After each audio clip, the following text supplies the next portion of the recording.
So now I'm going to take you through making a simple beat in Ableton Live with the Launchpad Mini. First, I'm going to import some samples. So I'm going to click on Add Folder here, and I'm going to navigate to Music and then Samples, where we installed the Loopmasters Excite pack in the previous video.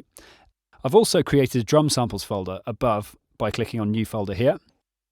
And I've literally gone into the Loopmasters folder and selected all of the samples that I like by previewing them. And then by holding Alt and clicking and dragging them into the drum folder, I've copied them. So I'm going to select the drum folder and then click on Open. And what this does is create a drum sample shortcut. And now I can preview all of the samples in the drum samples folder by clicking on them. So next I'm going to load in a drum rack. So I'm going to select Instruments and click and drag drum rack onto a MIDI clip. And in the Launchpad Mini, in User 1 mode, you can see where all of these samples are laid out when I hit the pads like so. So I want to drag some samples onto these available slots. So I go into my drum samples folder and I find the appropriate samples that I want to load in. Now I'm going to keep it really simple and load in 4 samples, maybe a couple of kicks, a snare and a hi-hat.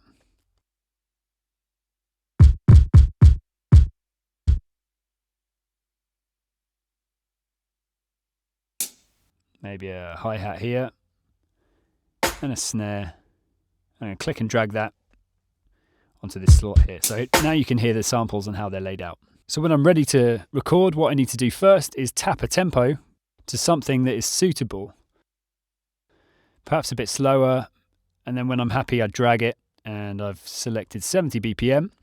Then I need to go into the Edit menu and select Record Quantization 16th notes, which means everything I play in will be quantized or snapped to a grid and won't sound sloppy.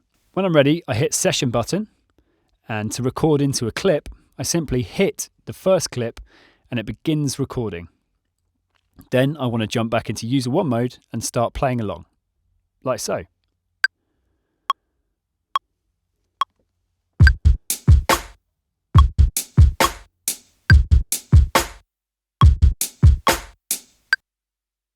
So there we go, quite simple.